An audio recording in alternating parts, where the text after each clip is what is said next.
Truth Uncovered had told you earlier, the war between Israel and Iran is not over. It's only paused. But what's coming next is going to be the most dangerous phase yet, one of the final battles of the end times. Let's look at the current scenario. Iran has officially announced that it is resuming its nuclear program. This means Iran has decided to pick up right where it left off, without any interruptions.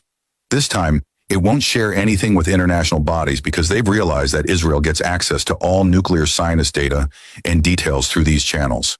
Iran has declared no more sharing, will enrich uranium again. The program will not be stopped under any circumstances. Let's understand the bigger picture. What happened in Afghanistan? The U.S. fought for 20 years, spent trillions of dollars, caused the deaths of hundreds of thousands, and toppled the Taliban. Then they ended up bringing them back. The war with Iran was fought to destroy its nuclear program permanently. But now imagine, international media is reporting that the 400 kilograms of enriched uranium Iran had, they had already removed it and stored it securely. Even Russia confirmed this. So when Israel attacked the nuclear facilities, there was no radiation because the material was not there. Only the infrastructure was hit. Iran says, we will resume the nuclear program exactly from where we paused because the real damage wasn't done. Now you understand why Russia had confidently stated that Iran will become a nuclear power, because the program was not truly destroyed. Here's what Israel's army chief recently said. The war with Iran is not over. We achieved a lot, but the real battle is yet to come. We are entering a new phase, more dangerous, with larger objectives ahead. Our forces must prepare. Now think, if Israel had truly destroyed Iran's nuclear program, killed its scientists, and achieved victory, then why is another war necessary?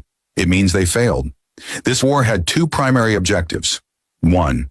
Completely destroy Iran's nuclear program, including enriched uranium. Second, regime change, to eliminate the Ayatollahs in leadership.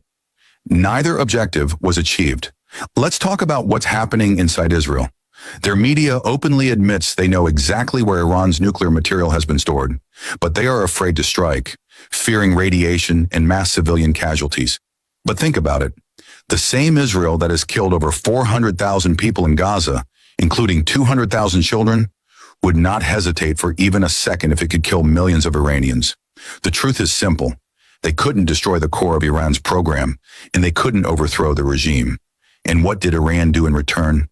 The Beit Sheba attack, the strike on Tel Aviv, the destruction of the Rafael factory, the obliteration of 90-year-old research labs, Mossad headquarters, and the 8200 intelligence unit, all hit and demolished. These are unprecedented Iranian victories. Israel doesn't even want to disclose the death toll, but insiders say thousands have been killed. During the strikes, Israeli civilians fought with their own government to get into shelters. So now when the army chief of Israel says, the real war is yet to begin, it's because they failed their objectives. Even if Iran's facilities were destroyed, Russia is now stepping in to rebuild and strengthen Iran's nuclear capabilities. Experts like Professor Jeffy have already said, Russia will fully support Iran, and if this turns into a nuclear war, Russia may even strike the U.S. Putin and Iran's foreign minister have agreed to escalate this. Russia wants to help Iran become a nuclear power, and China may secretly supply advanced defense systems so Iran can defend against U.S. F-35s and B-2 bombers. Iran's supreme leader once said, "You don't know the Iranian people. Surrender is not a word in our dictionary. We will fight until our last breath." Despite losing many top scientists and generals, and despite countless betrayals from within, Iran still stands defiant.